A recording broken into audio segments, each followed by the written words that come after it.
Here we go, Jordan Henderson gabung Ajax Amsterdam. Tekuk Tajikistan 0-1, Qatar lolos ke 16 besar.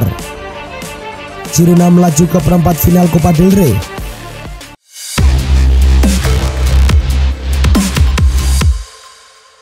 Halo Soccer Mania, kembali lagi di Blessing Soccer News. Kali ini kami sudah siapkan berita-berita terbaru seputar dunia sepak bola. Tentunya untuk kalian semua, selamat menyaksikan. Matchday kedua grup A Piala Asia mempertemukan Lebanon versus Cina di Al Thumama Stadium. Cina kesulitan menembus pertahanan Lebanon di babak pertama. Skor kacamata 0-0 bertahan hingga turun minum. Kedua tim kembali tak mampu mencetak gol di babak kedua. Lebanon versus Cina pun berakhir tanpa pemenang dan tanpa gol. Hasil ini membuat Cina tertahan di urutan kedua klasemen grup A dengan 2 poin. Lebanon masih di posisi buncit dengan 1 poin. Qatar versus Tajikistan pada pertandingan kedua grup A di Stadion Al Bayt. Tuan rumah Qatar unggul lebih dulu pada menit ke-17 melalui sontekan Akraf Afif. Pada menit ke-81, Tajikistan harus bermain dengan 10 orang setelah Ahmadoni Kamalov di kartu merah. Tetapi sampai pertandingan usai, Qatar menang 1-0 atas Tajikistan. Kemenangan tipis tersebut cukup membawa Qatar lolos ke babak 16 besar Piala Asia usai mengumpulkan 6 poin dari 2 laga. Maroko mengawali kiprahnya di grup F Piala Afrika dengan bertemu Tanzania di Stade Charles Konan Banny. Maroko sudah memimpin pada menit ke-30 lewat gol Romain Saiz. Memasuki babak kedua tepatnya pada menit ke-77, Maroko menggandakan skor menjadi 2-0 lewat Azzedine Ounahi. Youssef En-Nesyri kemudian mencatatkan gol pada menit ke-80. Maroko pun menutup pertandingan dengan kemenangan 3-0. Hasil ini menempatkan Maroko di puncak klasemen grup F dengan 3 poin, sedangkan Tanzania di posisi buncit. Republik Kongo versus Zambia pada pertandingan grup F Piala Afrika di Stade de la Paix. Kings Kangwa membawa Zambia memimpin melalui golnya pada menit ke-23. Hanya 5 menit berselang, Republik Kongo menyamakan skor. Yohana Wissa yang mencatatkan namanya di papan skor pada menit ke-27. Dengan hasil itu, baik Republik Kongo maupun Zambia mendapatkan 1 poin, menduduki posisi kedua dan ketiga di klasemen grup F. Girona versus Rayo Vallecano dalam laga babak 16 besar Copa del Rey. Girona langsung tancap gas sejak awal. Christian Stuani membawa timnya unggul kala laga baru berjalan 15 menit. Hanya 4 menit kemudian, Christian Stuani berhasil mencetak gol keduanya di laga ini lewat eksekusi penalti. Tak puas unggul 2 gol, giliran Dali Blin memperbesar keunggulan Girona menjadi 3-0 berkat golnya pada menit ke-26. Rayo menipiskan jarak lewat aksi Randy Entaka 10 menit berselang. Skor 3-1 pun menjadi hasil akhir laga ini. Berkat hasil ini, Girona pun berhak melaju ke babak perempat final. Everton versus Crystal Palace dalam pertandingan ulang babak ketiga Piala FA di Stadion Goodison Park. Tampil di depan publik sendiri, Everton tampil apik dengan menguasai pertandingan. Menjelang babak pertama berakhir, Everton baru bisa mencetak gol pada menit ke-42 melalui tendangan bebas api Andre Gomez. Di babak kedua, keunggulan Everton tetap bertahan tanpa tambahan gol. Everton menang 1-0 dan lolos ke babak 4 Piala FA. Dalam perburuan top skor, winger Qatar Akraf Afif untuk sementara memimpin daftar klasemen. Afif menambah perbendaharaan gol pada turnamen ini usai mencetak gol ke gawang Tajikistan. Dengan tambahan 1 gol ke gawang Tajikistan, Afif kini total mengemas 3 gol dalam 2 pertandingan. Sebelumnya penyerang sayap asal klub Al-Sadd ini mencetak 2 gol saat Qatar menang telak 3-0 atas Lebanon.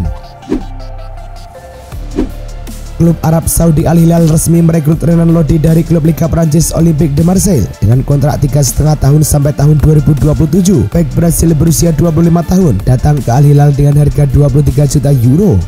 Pengumuman perekrutan bek Brasil tersebut dilakukan di Paris, Prancis oleh Chairman Al-Hilal, Fahad bin Saad bin Nafel. Transfer ini membuat Lodi menjadi pemain ke-8 dari kompetisi top Eropa yang didatangkan Al-Hilal musim ini. Sergio Reguilon telah menyelesaikan peminjaman keduanya di Liga Premier hanya dalam waktu beberapa bulan dan kini akan memperkuat Brentford. Reguilon berkunjung ke fasilitas latihan Brentford pada Rabu sore untuk menyelesaikan formalitas transfer yang tidak memiliki opsi pembelian. Dalam laporan yang sama disebutkan bahwa Tottenham akan terus membayar sebagian dari gajinya dengan pimpinan klub Daniel Levy menyetujui ketentuan kesepakatan. Pakar transfer Fabrizio Romano menyebut bahwa Ajax dan Al Ettifaq sudah mencapai kata sepakat soal transfer Henderson. Sang pemain pun bakal terbang ke Amsterdam. Jadwal tes medis akan ditetapkan selanjutnya. Setelah semua proses selesai, Henderson bakal dikenalkan ke publik sebagai pemain anyar Ajax Amsterdam.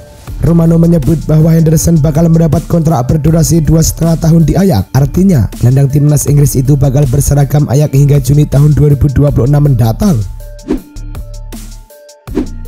Rumor ketertarikan Manchester United terhadap bintang Real Madrid, Vinicius Junior, mendapat reaksi dari banyak pihak.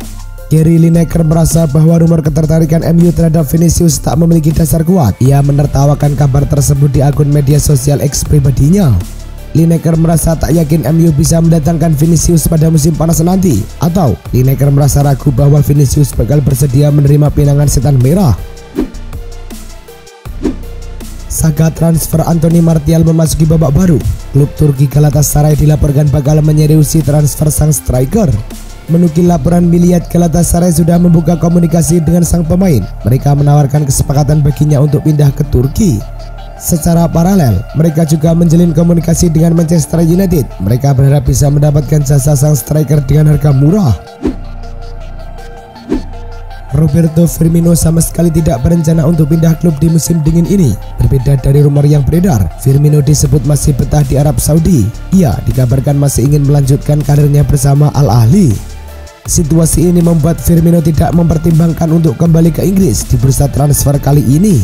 Ia sudah memberitahu sang agen untuk menolak semua penawaran yang masuk. Ia tidak berminat untuk bergabung dengan klub manapun. Victor Osimhen musim ini santer disebut bakal cabut dari Stadio Diego Armando Maradona. Klub peminat Victor Osimhen diantaranya berasal dari Premier League, yakni Chelsea dan Arsenal. Keduanya sama-sama mencari bomber baru karena kekurangan amunisi di lini serang. Osimhen kemudian memberikan angin sejuk pada Arsenal dan Chelsea sebab ia mengatakan ingin bermain di Inggris suatu saat nanti. Menurut Manchester Evening News, Setan Merah dinyatakan bersalah menyajikan paha ayam mentah kepada 30 peserta acara SI pada 21 November 2023 di Old Trafford. Hal itu terjadi saat mereka menjadi tuan rumah pertunjukan di lingkungan kesehatan keselamatan barat laut di Inggris. Menyusul keluhan tersebut, Badan Standar Makanan kemudian mengumumkan perlunya perbaikan besar di kubu Manchester United.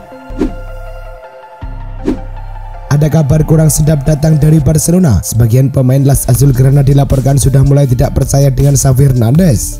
Mereka menilai metode latihan Xavi mulai tidak relevan dengan tim mereka. Selain itu, sang pelatih beberapa kali mengambil keputusan yang tidak diterima baik oleh para pemain Barcelona. Itulah mengapa beberapa pemain tersebut itu dikabarkan sudah tidak percaya pada Xavi. Menurut laporan The Daily Mail, saat ini kondisi Nkunku sudah relatif membaik. Ia mendapatkan perawatan intensif dari tim medis Chelsea sehingga proses penyembuhannya berjalan cepat.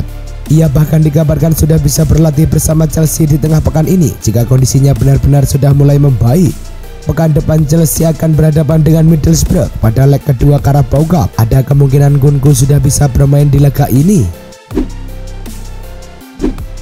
AS Roma mendepak Jose Mourinho dari jabatannya. The Special One kena PHK usai gagal mendongkrak performa Gianluigi Rossi musim ini. Melansir Calcio Mercato, sekitar 60 fans berdemo di luar Trigoria pada malam harinya. Mereka memprotes pemecatan dadakan Mourinho dan mengecam presiden klub Dan Friedkin. Para penggemar yang berdemonstrasi menyanyikan lagu-lagu hinaan kepada Friedkin. Aksi massa ini dikawal beberapa polisi untuk mencegah tindakan anarkis terjadi. Timnas Thailand mendapatkan bonus besar setelah mengalahkan Timnas Kyrgyzstan di Piala Asia 2023. Rangsangan bonus memang disematkan oleh manajer tim, Naulpan Lamsam. Dikabarkan oleh media Thailand Siam Sport, War 11 akan mendapatkan bonus 1 juta bet asal tidak kalah dalam laga Piala Asia 2023. Saat menang, Thailand mendapatkan bonus sebesar 3 juta bet atau setara 1,3 miliar rupiah. Timnas Indonesia akan bentrok dengan Vietnam di Piala Asia dengan rapor sama-sama kuat mengacu head-to-head dari laga-laga sebelumnya. Kemenangan terakhir Indonesia atas Vietnam terjadi pada babak semifinal Piala AFF 2016. Kemenangan 2-0 itu diraih saat bermain di kandang. Setelah laga itu, ada 6 pertandingan antara Indonesia dengan Vietnam. Hasilnya Indonesia 3 kali kalah dan imbang. Vietnam sedang dikdaya atas Indonesia. Pemain Indonesia yang sempat dikhawatirkan cedera setelah laga melawan Irak adalah Asnawi Mangku Alam Bahar, Jordi Amat, dan Rizky Ridho. Asisten pelatih Nova Arianto juga memastikan tidak ada pemain yang cedera jelang Vietnam versus Indonesia.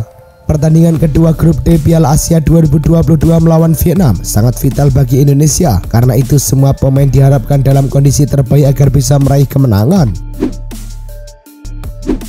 Pemain sepak bola begitu populer di Indonesia, tak terkecuali Elkan Bagot yang kini terpantau memiliki 1,6 juta followers. Tak cuma pujian yang dilayangkan ke pemain di media sosial, tetapi juga makian ketika penampilan pemain dianggap buruk. Sisi gelap itulah yang coba dihindari Elkan Bagot agar ia tetap berkonsentrasi selama bersama timnas Indonesia. Ia tak mau komentar negatif berdampak buruk buatnya. Real Madrid tidak aktif berpartisipasi pada bursa transfer Januari. Keputusan itu dianggap mengejutkan mengingat kondisi Madrid tidaklah sempurna. Dilansir dari Marca, fokus Real Madrid saat ini adalah membangun tim yang kompetitif. Performa tim diharapkan bisa konsisten dan terus berkembang mulai musim ini. Untuk menjaga fokus terhadap target, Real Madrid sangat menghindari bongkar-bongkar pemain. Hal itu dikhawatirkan bisa terjadi jika pemain baru datang pada pertengahan musim. Vinicius Junior lagi on fire bersama Real Madrid. Padahal Vinicius baru saja pulih dari cedera yang memaksanya absen 2 bulan. Inilah yang membuat pelatih Madrid Carlo Ancelotti senang bukan main, sebab Vinicius tak butuh waktu lama untuk kembali ke permainan terbaiknya. Selain itu, kemauan Vinicius untuk mengakui kesalahan karena memprovokasi pemain dan fans Barcelona membuktikan dia lebih berkepala dingin saat ini. Bintang Ajax Brian Brobby mengaku menolak pindah ke Manchester United pada tahun 2022 meski dihubungi Erik ten Hag. Striker berusia 21 tahun itu mengungkapkan soal bagaimana Erik ten Hag secara pribadi menelpon untuk meyakinkannya agar bergabung dengan raksasa Liga Premier Inggris tersebut dari RB Leipzig. Pada awal musim 2022-2023, ia mempermanenkan statusnya dan bergabung kembali dengan The Son of God. Itulah tadi kumpulan berita-berita terbaru dari kami. Simak terus berita-berita terbaru lainnya dan jangan lupa like, komen, dan juga subscribe.